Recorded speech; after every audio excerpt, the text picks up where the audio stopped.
Hey guys, welcome back to my channel. In this video, I'm going to be comparing a 15-year mortgage to a 30-year mortgage. I'm going to be showing you the pros and the cons of each mortgage. The results may not be what you expect, so I encourage you to stick around to the end of the video where I go through all of the numbers, all of the facts and figures. And before we get started, I just want to say the goal of this video is not to tell you which mortgage you should get, but to give you the information you need and give you my opinion on which I think is the best mortgage type. Everyone has different situations, so your situation may not fall under the situations I'm going to go through today. And if you find this content helpful, I'd appreciate if you light up the like button down below. So let's get into the video. So first, let's go over the pros and the cons of the 15-year mortgage. The first obvious pro is lower interest rates. Typically, you'll see a 0.5 to 1% lower interest rate for a 15-year mortgage. So that leads to less interest paid over the life of the loan. Second, you have a shorter payoff term, which is 15 years. So now let's go over the cons. The first obvious con is you have a higher payment because you're paying off the mortgage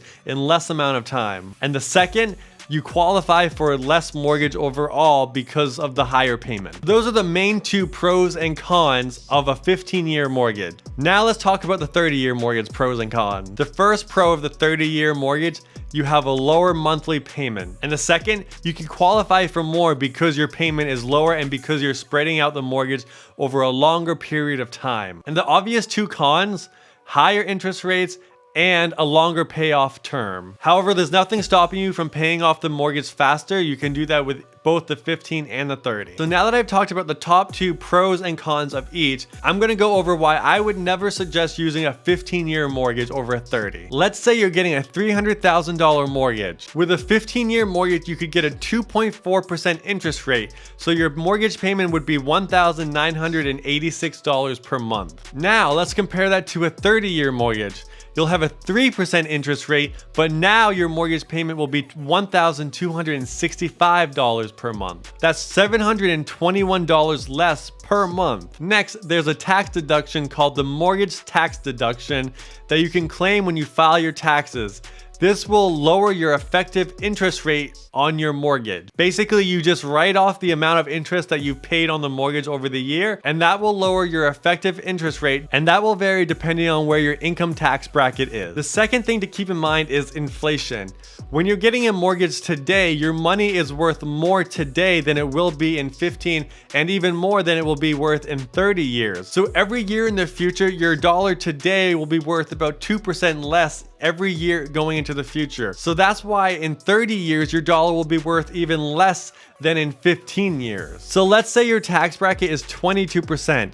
On the 15-year mortgage, that would bring your interest rate from 2.4% down to the effective rate of 1.8%. On the 30-year mortgage, that would bring your interest rate from 3% down to an effective rate of 2.2%. Just here, you see the difference between the two mortgages becomes even more minimal. And then when you add the rate of inflation of 2% each year, you're basically paying 0% on both mortgages with the current interest rates. So at this point, you're probably thinking, okay, so if you're basically paying 0% in interest anyways, then why not go with the 15-year still versus the 30-year?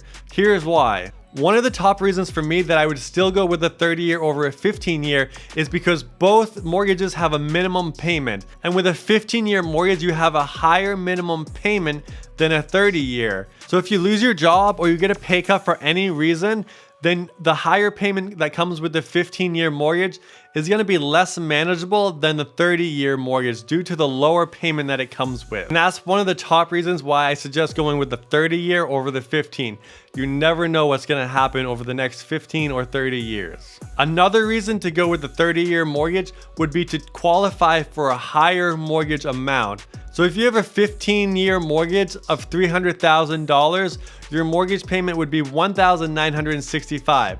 However, if you spread that out for 30 years, for the same mortgage payment, you could qualify for $466,000. That's 150% more. And depending on where you live in the country, you may have no other choice to go with the 30-year. And remember, there's nothing stopping you from paying off the 30-year mortgage in 10, 15, or however many years you want to. You can still pay it down early. But here's where the money is with the 30-year mortgage. Let's say with the 15-year mortgage, after you pay off the house, you start investing the same $1,965 every single month for the next 15 years, and you're earning on average 8% every year. At the end of that 15 years, you would have just under $700,000. Now let's say instead, you take the $721 per month difference at the beginning of the 30-year mortgage and invest that every single month.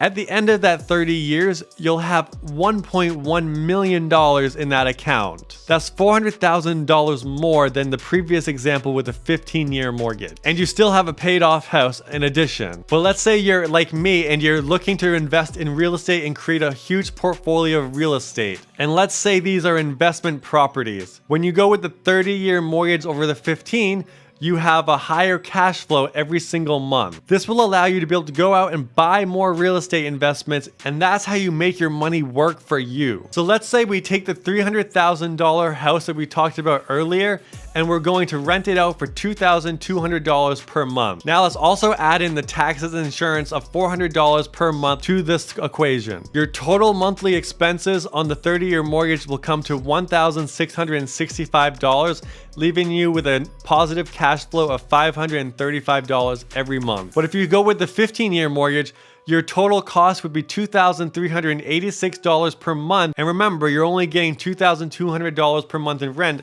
so you're gonna have a negative cash flow of $186 every single month. So which scenario makes it easier to buy more real estate?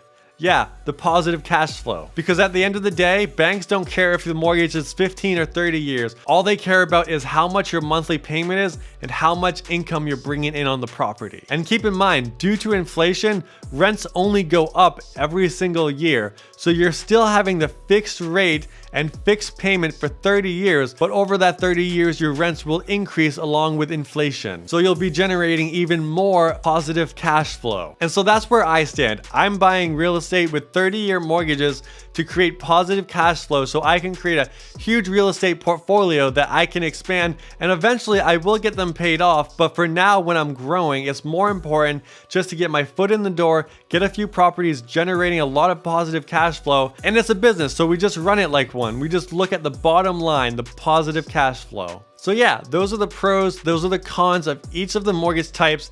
That's my opinion, that's my reasoning, that's how much money you could be saving or earning with a 30-year mortgage.